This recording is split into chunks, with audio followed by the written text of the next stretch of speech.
2 सितंबर को भारत समंदर में एक बड़ी मंजिल को हासिल कर लेगा। 2 सितंबर को पीएम मोदी देश में बने पहले एयरक्राफ्ट कैरियर यानी कि विक्रांत को कमीशन करेंगे। आईएसी विक्रांत के जरिए भारत ने बता दिया है कि अब हथियारों की दुनिया में आत्मनिर्भर भारत का सिक्का चमकने लगा है। आज हम आपको ले चलेंगे समंदर के इस बाहुबली की सैर पर। आपको दिखाएंगे कहां से फायर होगी बराक मिसाइल और कहां लैंड करेंगे फाइटर जेट।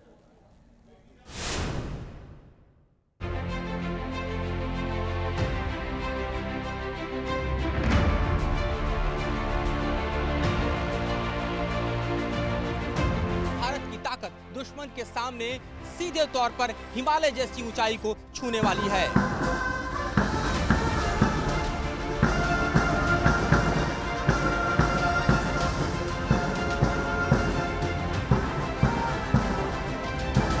और यहां से ऑपरेशन करने के लिए हर वक्त हमारे फाइटर जेट के साथ साथ फाइटर हेलीकॉप्टर तैयार नजर आ रहे हैं।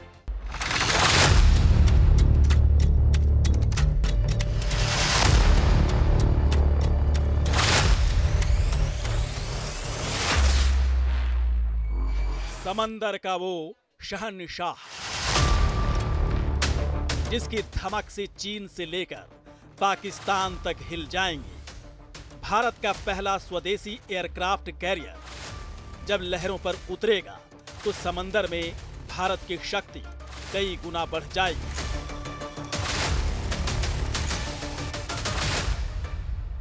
आज हम आपको लेकर चलेंगे आईएसी विक्रांत के बैटल स्टेशन पर।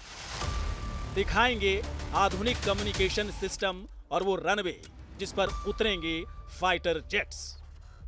इस वक्त हम मौजूद हैं समंदर के शहंशाह के साथ। जी हां, ये है एयरक्राफ्ट कैरियर विक्रांत, जो कि 75% स्वदेशी है, भारत की शान है, भारत की आन है और समुद्री ताकत के तौर पर देखें तो दुनिया के सबसे बेहतरीन टॉप 5 कंट्री में भारत को शुमार करने के लिए तैयार नजर आ रहा है।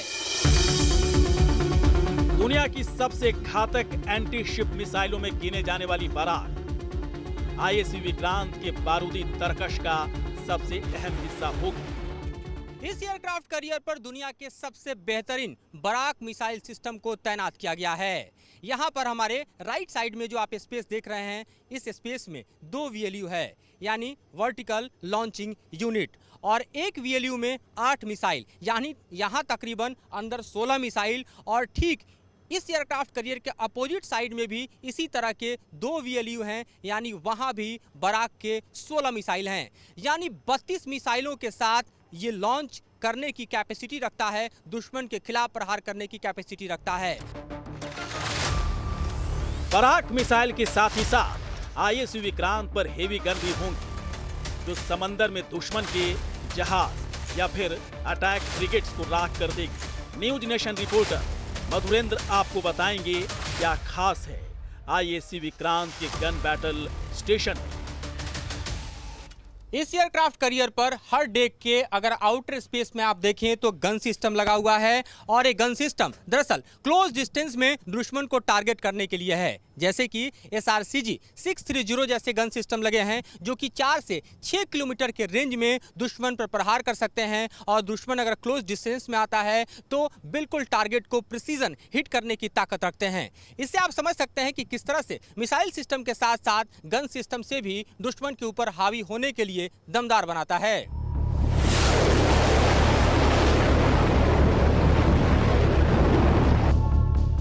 इस एयरक्राफ्ट कैरियर पर एक बार में 24 फाइटर जेट्स और 10 से ज्यादा कामोव नेवल हेलीकॉप्टर तैनात रहेंगे, यानी एयरक्राफ्ट कैरियर समंदर की लहरों पर तैरते किले जैसा होगा। हमारे ठीक नीचे का जो हिस्सा आप देख रहे हैं, दरअसल ये स्पेस आप देख रहे हैं, इस स्पेस को हम यहाँ पर रेस्ट्रेनिंग गियर कहते हैं।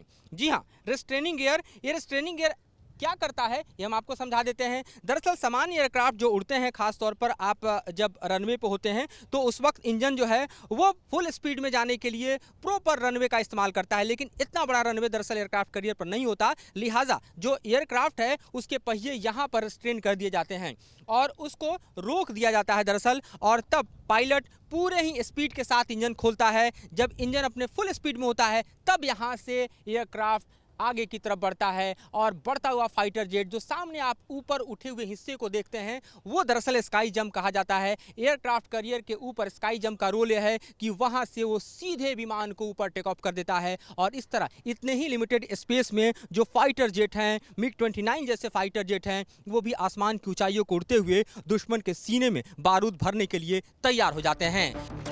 इन फाइटर जेट के लिए एक बड़ा हैंगर भी है जो जरूरत पड़ते ही लिफ्ट के जरिए इन जेट्स को रनवे पर ला खड़ा करेगा। इस वक्त जो देख रहे हैं मूवमेंट को, ये दरअसल लिफ्ट का मूवमेंट है। ये लिफ्ट यहाँ पर दरअसल इसलिए प्लेस्ड है क्योंकि हैंगर से एयरक्राफ्ट को ये ऊपर रनवे के लिए लेकर आता है। इस वक्त आप देख रहे हैं यहाँ इस लिफ्ट को डाउन किया जा रहा है। इस समूची एयरक्राफ्ट कैरियर के ऊपर 2 ऐसे लिफ्ट लगे हुए हैं जो कि एयरक्राफ्ट को नीचे लेकर जाते हैं हैंगर की तरफ, और जब उन्हें रनवे पर लेकर आना होता है तो ये लिफ्ट ऊपर की तरफ उठते हैं और रनवे पर लेकर आते हैं। इस बाहुबली को कंट्रोल करने के लिए आधुनिक कम्युनिकेशन सिस्टम से lace command and control officer भी है, जहां से कैरियर के कमांडिंग ऑफिसर हर रणनीति को अंजाम तक पहुंचा पाएंगे। हम इस वक्त मौजूद हैं एयरक्राफ्ट कैरियर के कमांड एंड कंट्रोल सेंटर में। ठीक पीछे हमारे आप रनवे देख रहे हैं और यहाँ से तमाम जो फाइटर जेट्स हैं वो टेक ऑफ करते हैं। इस कमांड एंड कंट्रोल सेंटर में देखिए तो यहाँ की लगी हुई मशीनरी दरअसल यहाँ से संचालन होने वाले हर एयरक्राफ्ट के लिए हम कहें कि मुफीद है, और बातचीत करने के लिए हमारे साथ लेफ्टिनेंट कमांडेंट अजय सिंह मौजूद हैं। अजय जी, आपसे हम जानना और समझना चाहेंगे कि किस तरह से ये समूचा एयरक्राफ्ट कैरियर यहाँ से कंट्रोल होता है और लगभग 30 विमानों की कैपेसिटी का ये समूचा एक तरह से देखा जाए तो एयरफील्ड उसको यहाँ से संचालित किया। जैसे कि आपने बताया ये फ़्लाइट कंट्रोल पोजीशन है जिसको हम फ्लाइको भी बोलते हैं। तो जितनी संपूर्ण उड़ान प्रक्रिया है हमारे जहाज़ की वो यहाँ से नियंत्रित की जाती है। यहाँ पे कप्तान एयर बैठते हैं जो कि ओवरऑल रिस्पॉन्सिबल हैं for all the flying operations. जहाज़ के अंदर हमारे पास विभिन्न प्रकार के उपकरण और संसाधन उपलब्ध हैं, हमारे संचार के लिए हमारे पास उपलब्ध हैं, जिससे कि हम जहाज़ के अंदर की गतिविधियों को पता कर सकते हैं। फ्लाइट डेक पे होने वाली जितनी गतिविधियां हैं उनको हम यहाँ से मॉनिटर कर सकते हैं। हमारे पास ब्रॉडकास्ट सिस्टम है जिससे हम उनको कंट्रोल कर सकते हैं। अब भारत को इंतजार है 2 सितंबर का, जब प्रधानमंत्री मोदी IAC विक्रांत को नेवी को सौंपेंगे और फिर एयरक्राफ्ट कैरियर कहलाएगा INS Vikrant. Video journalist Subhash के साथ मधुरेंद्र कुमार, कोची, न्यूज नेशन।